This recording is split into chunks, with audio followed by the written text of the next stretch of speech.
Very good morning, students. So today we are going to resume with the topic that we had been discussing in the last lecture, which is buffering approach in lexical analysis phase. So first we need to revise what we understood by what is the need of buffering in lexical analysis phase. Buffering is required because the primary task of lexical analysis phase is generation of valid stream of tokens. And for generating valid stream of tokens, what lexical analysis phase is doing? It is allotting a space that we are going to formally call buffer, and in this buffer it is going to store temporarily the program, the statements out of which it is going to generate the lexemes. So in last lecture we had discussed that initially when we started with the buffering concepts, the first concept that was originated, that was single buffer approach.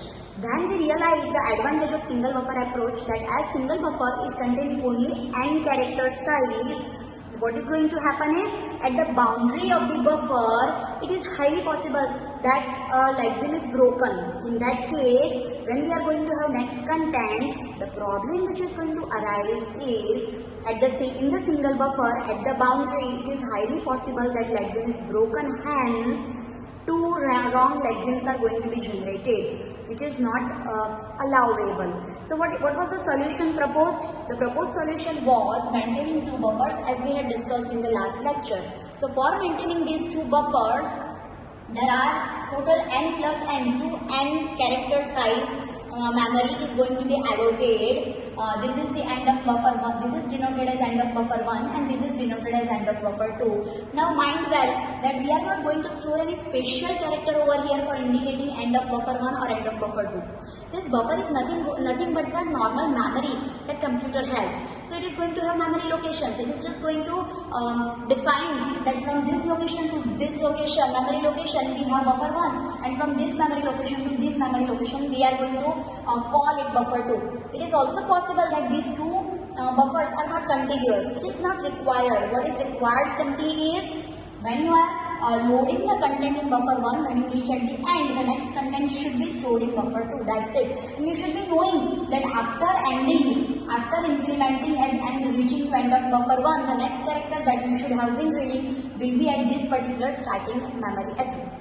So no special characters are going to be stored as end of the buffer characters, but they are simply memory addresses that will be knowing as the end of the particular memory space. So what we have discussed in the last lecture is for generation, how two buffer approach is working. Let us quickly revise. So in two buffer approach, you are storing total 2n characters out of whatever program we have, and then we are maintaining two pointers. The first pointer we had discussed was lexeme begin pointer. The second pointer that we had discussed was forward pointer. What we had discussed, lexeme begin pointer is used for indicating the beginning of the lexeme. It is always going to point to the first character of the current lexeme, where FP is always going to be incremented to read, to scan, to process, to check the next character in sequence. Okay. So this process we had already discussed, that what we are going to check, what we are going to do is, first of all, we are going to store n characters in the first buffer. As it will reach to end of the buffer 1, next n characters are going to be stored over here. When we will reach to again end of buffer 2, before loading next n characters, we have to generate all the lexemes out of buffer 1 and buffer 2. Only after that the new content are going to be filled in buffer 1, then again buffer 2, and so on. We have even seen that how lexemes are created, that every time the LV will be pointing to the initial character, FP will be checking whether that character is a normal character or means alphabetical character, or it is a lexeme breaker character. We have even seen the differentiation that space, new line, comma, semicolon, all the delimiters, all the operators, they are considered as lexeme breaker characters. Again, they have two categories we have already discussed. So we will be checking that, and every time we will find a lexeme breaker character, everything we have between LV and FP that is going to be incremented, that is going to be generated as a separate lexeme. This process we have understood very well. I am not going to repeat. But then revising the algorithm which we had lastly discussed is how this two buffer approach is working. That every time when we are filling the content in buffers, how we are going to fill in the content? That after writing the content in buffer 1, when we will reach to EOB1, what we have to do? So if FP is equal to EOB1, then the next contents are going to be returned in buffer 2. So reload buffer 2. And then what it has to do simply, for that what it has to do, FP is equal to FP plus 1. So I have simply written it as FP plus plus. Now, after filling the content, when you reach to EOB2, that is end of buffer 2, then what it has to do? It has to fill the next content in buffer 1. So if FP is pointing to EOB2, then reload to buffer 1 and FP will be incremented by 1. Now, imagine that your file had content. For example, the content was up to this only. In that case, after the last character, what you are going to have is EOF character, end of file character. That indicates that after this character, no actual content is there in the file. So, else if FP is pointing to EOF, in that case, what you have to do? Terminate scanning. You are not going to keep on incrementing FP and check what is the content of FP and so on. So scanning is going to be terminated. If it is not the case, means you have some content over here, let us say total is equal to A plus. Okay. So if it is not the case, means you are not, FP is not pointing at boundary of buffer 1, boundary of buffer 2 or EOF character, then what you are going to do? It means FP is pointing to any of the normal character. So simply what we are supposed to do is FP need to be incremented, FP plus plus. Okay, so this seems that it is working perfectly fine. But then what is the disadvantage of two buffer approach? The disadvantage of two buffer approach is that all n-1 characters over here and all n-1 characters over here, they are the characters inside buffer, not at the boundary. Means this is the last character which is at the boundary. Here you have the last character which is at the boundary. Or remaining n-1 here and remaining n-1 characters here, they are normal characters. Also in your file you are going to have a single EOF character. But then for all these normal characters which are not neither at boundary nor at EOF character, you are making 3 checks. Then only you are qualifying it as normal character and you are incrementing the FP pointer, which is very costly. Right? Actually, what should have happened? Actually, as majority of the characters are normal characters, forward pointer should have been incremented first and then only check should have been made. But that is not the case. We cannot do it without checking whether it is a boundary character or not. Okay. So this is the disadvantage. What is the advantage of two buffer approach? The advantage of two buffer approach is if you have any lexeme which is broken at the boundary, it is already available in the second buffer. So wrong lexemes are not going to be generated. Imagine that the lexeme is broken over here. Then also before you generate this lexeme, this content of first buffer is going to be reloaded. See, reload to buffer 1. So as and when you will reach over here, before that the content in the buffer 1 will be reloaded, new content will be available. So when you will try to generate lexeme over here, in continuation you will be checking the content of buffer 1 as well. So wrong lexemes are never going to be generated in case of two buffer approach. The only disadvantage we have over here is for all the normal characters we are making multiple checks, which is very, very costly. So we need to just eliminate this disadvantage, and this is eliminated by a single change over here in the approach. What we are going to do over here? We are going to use over here the concept which is called sentinel character. So what is a sentinel character?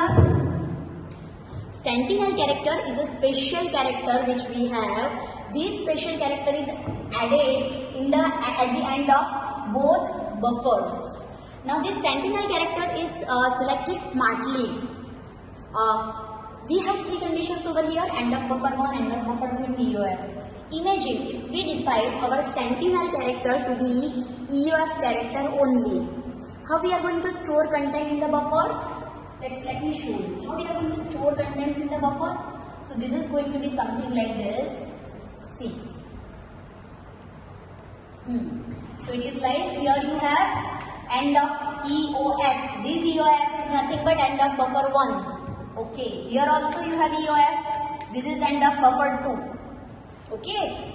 Now I will be writing the content. Integer a comma b comma tal semicolon. Suppose your content is up to this only. This is, and after this you have end of the file. So you have EOF here. Okay. So what is a sentinel character? Sentinel character is a special character which you are going to add at the boundary of both buffers explicitly. Early in the simple single buffer approach, we didn't have any extra character added in both the buffers. So total n plus n, 2n characters were usable. You could store total 2n characters. But now what is the difficulty? The problem over here is explicitly 2 EOF characters extra. See, this is added by your file only, content only, because it is indicating after this no content is there. But these two are called sentinel characters. They are added explicitly, and now the actual size of your buffer will turn out to be -1 here and -1 here. So it will be 2n minus 1. So actually it is 2n minus 2 characters effectively can be added, can be stored in two buffers of n size. Instead of 2n, now we will be able to store only 2n minus 2. The reason is 2 extra characters are added as sentinel characters. Are you getting why I have selected sentinel character as EOF character? No? Let us see how. So what change we are going to make in algorithm so that this sentinel character which is selected as EOF is going to give us advantage, and these 3 checks are going to be reduced to a single check. So let us see that. I hope you have understood this algorithm. So I am going to delete that, and I am going to rewrite the algorithm with the concept of sentinel character. Okay, fine. So now what happens? Either your forward pointer is pointing to any of the normal character, or it is pointing to EOF. Now EOF can be boundary 1, boundary 2, or end of the file. There are 3 conditions. But in general, it is EOF. If FP is pointing to EOF, then only you need to worry whether it is end of the buffer 1, or it is end of the buffer 2, or it is this. Otherwise, what simply you have to do? You have to consider that as a simple normal character and increment the forward pointer. So what we are going to do over here in normal cases? FP plus. Consider that all the characters are normal characters without making any check. Without checking anything, I am simply going to make FP plus. Then I will have simple if statement, not if else, simple if statement. And I am going to check if FP is pointing to EOF. If FP is pointing to EOF, in that case, what we are going to do? So see, understand. If suppose my forward pointer is pointing over here at A, which is a normal character, what simply I will do? I will just increment FP. Then it will check whether it is EOF, no. So this entire block is never going to be executed. Do you get the advantage over here? Earlier what happened? Even for this character A, you had been checking whether it is EOB1, whether it is EOB2, whether it is EOF, and then you had been performing FP++. But now what you are doing? You are considering all characters by default as normal characters and incrementing the forward pointer by default. Then only you are checking whether that was pointing to EOF. Okay. Now it has been pointing to EOF. Now you have to differentiate. This EOF is end of buffer 1, buffer 2 or EOF, so that you can handle condition accordingly. So now inside this if structure, we need to check that if now FP is pointing to EOB1, means we have one satisfied this, that FP is pointing to explicitly added character EOF. But what actually this EOF? Whether it is end of buffer 1, if it is end of buffer 1, then the same code we have written earlier. If you reach to end of the buffer 1, content should be stored where? In buffer 2. So, reload buffer 2 and increment FP. to scan the next character. But suppose it is not so, then you have to check FP is pointing to EOB2. In that case, what we have to do? Reload to buffer 1 and FP incremented. This means that if you are at the boundary to this EOF, then the next content is going to be written in which buffer? The content will be written in buffer 1. So reload buffer 1 and increment FP for checking. What is the last condition? If FP is satisfied to be EOF, there are 3 possibilities.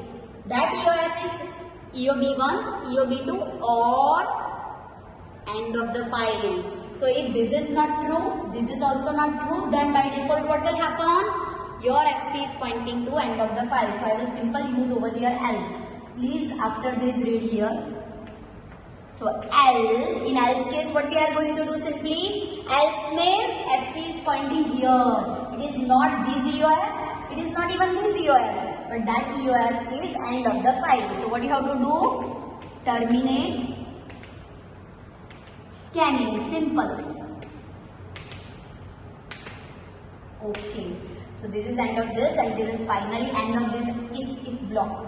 The end of the if block is over here. Here. Okay. Fine. So let us quickly see how we are going to get advantage over here. So adding sentinel character, you are sacrificing 2 characters because you are explicitly adding 2 extra characters in the buffer. But what is advantage over here? Instead of making 3 checks, these 3 checks which we are making inside its structure, simple its structure, we had been making outside as a else if ladder, and finally we had been performing FP++ at the end, which is the case of all majority of the characters. So advantage over here is for all the normal characters, you are what you are going to do is you are going to simply first of all increment the FP, and then only when EOF is satisfied 3 checks will be made, not otherwise. So only for this character and this character. For these 3 characters only it will enter to this if structure, not otherwise. Are you getting the advantage? So see, if the question is like explain input buffering in detail for 7 marks, you have to start with single buffer and then move to 2 buffer approach. What is compulsory? Drawing this diagram is compulsory, separately showing both the buffers, the size, showing the content, showing a lexeme begin and forward pointer, that is compulsory. Now, if the question is like explain a 2 buffer approach in detail, you have to explain both without sentinel character, with sentinel character. What is compulsory? You have to show the figure again properly in detail, also writing both algorithms, without sentinel character, with sentinel character, both algorithm. Even if there is a minor change, you will have to rewrite, that is compulsory. Clear to everyone? Okay. So this is about input buffering. The use of input buffer is for generating lexemes, which are then going to be mapped to tokens. Now the question that should come in our mind is, once the lexemes have been generated, how we are going to generate tokens? How tokens are going to be generated? Okay. So basically what we discussed in previous lecture was a lexeme is going to be mapped to a particular token only when it is satisfying certain sets of rules, and we have called these sets of rules as pattern. We have seen these in detail, so I am not going to discuss. So basically what is major over here, what is important to understand for generating token is pattern, rules. If the rules are wrong, generated tokens are going to be wrong. If the rules are effective, correct, then lexemes are correctly identified as particular tokens. Hence, the focus that we are going to use over here, is on pattern. Now the question that should come in your mind is, when you had studied system programming subject, under lexical analysis chapter, you had studied NFA and DFA, right? Okay. What is use of studying NFA and DFA for generating tokens? Let me answer you. So basically this set of rules or patterns, they are going to be represented as regular expression, I. Okay, and these regular expressions will be then represented as NFA, converted to DFA, or even from RE you can directly draw DFA using three representation method, RE to DFA method. So ultimately what you have is a DFA. This DFA is nothing but graphical representation of regular expression. Now again the same question, how DFA is going to help you for generation of tokens? So the lexemes which you have generated from the buffer, they will be passed on to these DFAs. If this lexeme is satisfying a particular DFA, that particular token is going to be generated. Again, this DFA is nothing but representation of RE. RE is nothing but pattern or rule. So for all tokens, whether it is identifier, whether it is operator, whether it is delimiter, whether it is constant, whether it is keyword, separate RE will be there. RE2, RE3, separate RE will be there. And for all these regular expressions, separate DFAs will be drawn. DFA1, DFA2 and so on. So this is DFA for, let us say, identifier. This is DFA for, let us say, operator. So what is going to happen now? The lexemes which have been generated are going to be checked with all the DFAs. Whichever, suppose it is satisfying this DFA, we are going to identify it as identifier. It will be generated as identifier, simple. So what we are doing over here is the use of finite automatas is for generating valid stream of tokens. It is graphical representation of regular expression. So what we need to discuss now, the next thing that we need to discuss is regular expressions. Now regular expressions you have already studied in TOC subject, but as we already know that whatever we learn most of the times, we are going to store that content in our RAM, and that RAM requires frequent shuffling. You have to refresh it again and again for revising the concept. We are also going to revise the concept of regular expressions. Before we revise the regular expression concept, there are three basic definitions that we need to discuss, and they are prefix, suffix and substring. So okay, we need to understand what is prefix, what is suffix and what is substring. Then we will move ahead with the concept of regular expressions. What is regular expression? Basically it is representing set of strings. So we are right now focusing on string. For any string, what is going to be prefix, what is going to be suffix and what is going to be substring. So what is a prefix? Let me take one example. Suppose I have written a string TABLE. This is my base string. What is a prefix to this string? What are different prefixes are possible out of this string? If I delete 0 or more characters from backside from the given string, what I can generate is called prefix. So all the possible prefixes are, if I delete all the characters, epsilon is the valid prefix. If I generate a single character from backside, then TABL, it is a prefix. If I delete two characters, TAB, it is a prefix. If I delete no characters, 0 characters, then TABLE, entire string is also prefix. So when you delete 0 or more characters from backside in the string, what it is generating is called prefix. What is a suffix? If I take the same example, table is my expression. If I delete 0 or more characters from front side, what is resulted is called suffix. If I delete 0 characters, then table is suffix. If I delete 1 character, then able, it is a suffix. If I delete 2 characters, then BLE, it is a suffix. If I delete all characters, epsilon, it's a valid suffix. Okay. What is a substring? So substring is generated when you delete 0 or more characters from front as well as back. If you delete 0 or more characters either from front or from back, what result you get is called substring. Okay. So it is optional. So what is meaning of substring then? Prefix is also substring, suffix is also substring, and what is not a prefix or suffix, that can also be substring. How? Let us see. So see, all these prefixes, epsilon is substring, table itself is substring when you delete 0 from the beginning, 0 from the end. If you delete a single character A, B, L, E, it is a substring. If you delete single character from the back T, A, B, L, it is a substring. But if you delete characters from both sides, let us say A, B, L, it is neither prefix nor suffix, but this is substring. So substring includes prefix also, suffix also, and special strings where you have deleted characters from beginning also and also, that is substring. Okay. So now after understanding the concepts of prefix and suffix, what we are going to do is revise this concept to next level, that is proper prefix, proper suffix and proper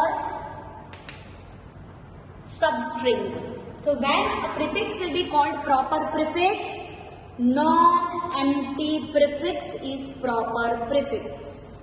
What I mean by non-empty prefix? See, when we have defined only prefix, what we said, you can delete 0 or more characters, right?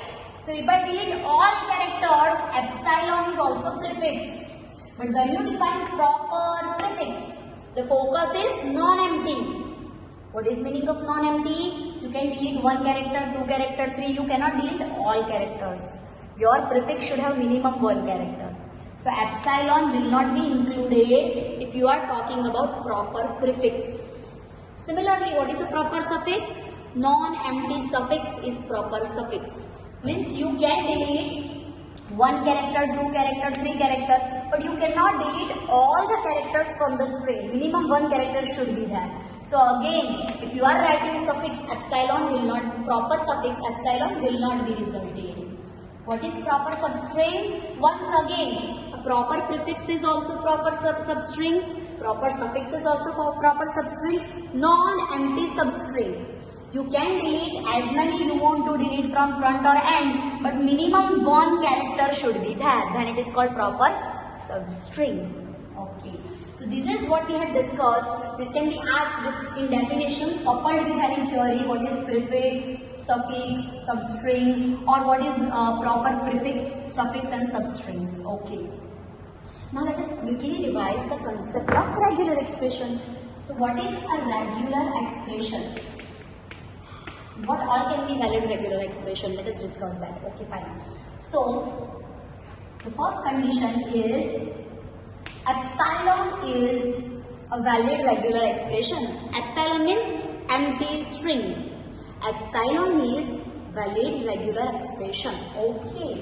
Second, if U is a single alphabet.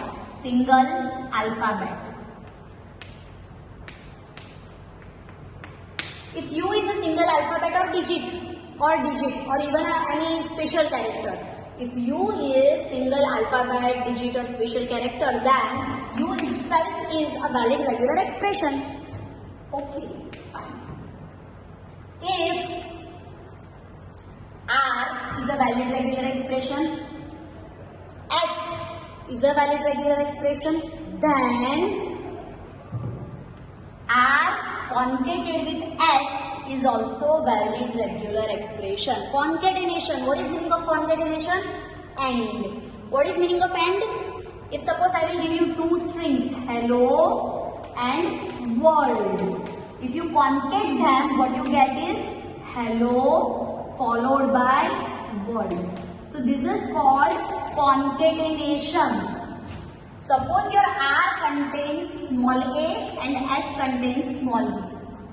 What is going to be R concatenated with S? It is AB. R is A, S is B. If you have to concatenate A and B together, what is resulted AB, that is also actually valid regular expression. Clear? Okay. Now if again R is a valid regular expression, S is a valid regular expression, then R or S, this is OR operation. OR operation between R and S is also resulting valid regular expression. In our case, if we consider A as R and B as S, then it is going to be A or B. Yes, if A is a valid regular expression, B is also valid regular expression because of this. Then the OR operation between them will also result in a valid regular expression. The last condition, if R is a valid regular expression, then bracketed R is also valid regular expression. So if we again consider the value of R as A, then bracketed A same as A, it is also valid regular expression. The last condition is, if R is a valid regular expression, then R star, what is this star? We will discuss just after this, multiple occurrence operator. If R is a valid regular expression, then R star is also valid regular expression. So if A is a valid I, A star is also going to be valid regular expression. Simple. So we need to revise the concept of regular expression with the operators which we are going to use. So later we can draw them as NFAs. Okay. So these are the rules that need to be followed for writing the correct regular expressions. So coming back over here, what we are going to do over here is, so simply epsilon is a valid regular expression. Any single character, digit, special symbol, that is also valid regular expression. Then you can have concatenation between two regular expressions. It is also valid regular expression. You can have OR operation between two REs. That is also valid RE. You can have star applied to RE. That is also valid RE. What is this star? You already know, but I will revise. So the meaning of asterisk is 0 or more occurrences. So what A star means? 0 or more occurrence. If I will consider 0 occurrence of A star will result to epsilon. 1 occurrence of A. 2 occurrences of A. 3 occurrences of A. And so on. So these are set of strings that can be resulted as this RE, or we can say these all strings are represented by these regular expression. A little clear what I am trying to say? Okay, fine. If suppose I will write A, B star, what all strings it is going to generate? If you observe carefully, the asterisk is applied to B only. I have not, this is different than this, A, B star. This is different, this is different. So how this is going to be treated without bracket? Asterisk is applied to B only. 0 or more occurrences of B only. The occurrence of A is compulsory, single occurrence only. So what all expression it is going to generate? If you consider 0 occurrence of B first of all, only A will be there. So you have A. 1 occurrence of B, so you have AB. 2 occurrences of B with single occurrence of A, so A, B, B. A, B, B, B, and so on. See, 0 or more occurrence of B only. But if you write A and B in bracket and then if you apply star, it will turn out to be, yes, 0 occurrence means epsilon. See, in this case you didn't generate epsilon because 0 or more occurrence was applied to B only. A was compulsorily there, so empty string won't be generated. But when you are writing multiple occurrence of AB as a string, 0 or more occurrence is applied to the entire string AB. So either together AB is absent is 0 occurrence. Hence you can have epsilon. 1 occurrence of AB, so it is AB. 2 occurrences of AB is AB, AB. 3 occurrences of AB is AB, AB, AB. And so on. Right? You are getting this? Okay, fine. Now, let us take just one last example over here. If suppose I write A star, B star. Then what all strings are going to be generated? See, star is applied, asterisk is applied to A also and B also, and then there is a concatenation between them. So what all expression it is going to generate? So see, let us consider first of all there is zero occurrence of B and zero occurrence of A also, so epsilon can be there. Zero occurrence of B and one occurrence of A, so A can be there. Zero occurrence of A and single occurrence of B, so B can be there. Zero occurrence of B and two occurrences of A, so A can be there. Zero occurrence of A, two occurrences of B, B can be there. Two occurrences of A, single occurrence of B, then A, B can be there. Single occurrence of A, double occurrence of B, so A, B can be there, and so on. So this way, you can generate all possible combinations of A and B over here, right? Similarly, if I write something like this, A star or B star, similar set of strings are going to be generated. How? Let us see. First of all, this is OR operation between A star and B star, okay? Either there will be zero occurrence of A, and suppose there is zero occurrence of A, zero occurrence of B, so epsilon will be there. Single occurrence of A is possible, single occurrence of B is possible with zero, okay? Then it is possible that you have multiple occurrence of A and this is OR. So next time you are going to have, so this A. Or you may select multiple occurrence of B, so this is B, and so on. So as it is OR operation, you are not going to generate this kind of expression. Either it is multiple occurrence of A or it is multiple occurrence of B. But if I will write something like this, A or B and then multiple occurrence, the result will be different. How? See, here what happens, you have OR operation between these or this. So if you select A star, it is going to generate all these expressions. Or if you select B star, it will generate epsilon B, BB, triple B and so on. So combination of A and B cannot be generated using this. But if you use this, then what going to happen? What happens? This is zero or more occurrence of OR. So it is something like you have two roads available to reach to somewhere. So this is OR operation. So you first of all selected this road, then multiple occurrence of OR. So once again you are at the entry point. In that case, what you can do again?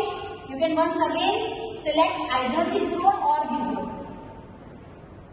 So what happens? Suppose this is A and this B. So first I had taken this road, so I have A. Next time I may select the same road, I may select the other road also.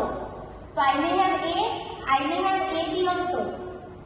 And then again, from here I will come to the beginning of the point. So at any time you may select A also, you may select B also. So similar to this A or B star will first of all zero occurrence. Epsilon will be created, A can be created, B can be created, and any combination of A and B can be created by this expression. You can check it on your own, right? So this is how different regular expressions can be represented and different strings can be generated. Okay. So before coming to the next lecture, what you have to do is, you have to, after understanding this concepts of operators, what you have to do is, you have to write down regular expression for valid identifier name. Write down regular expression for valid identifier name. Write down regular expression for multi-digit number. Also write down regular expression for signed fractional multi-digit number. So this is your homework. This will be discussing in the physical contact hours. So what is compulsory for you to do now? After viewing this lecture, whatever difficulties you faced, you must note down it somewhere. And when you come for the next lecture for physical contact, you need to discuss one-to-one those difficulties. Also, you need to come up with the detailed solution for this. Write down regular expression for valid identifiers, multi-digit number and signed fractional multi-digit number. This multi-digit number means I can have a number like 1, 2, 3, 4. What is signed fractional multi-digit number? I can have minus 0.1234 or I can have plus 1.2378. Right? So, or I can have 1, 2, 3, 4 also. Means sign can be there, sign cannot be there.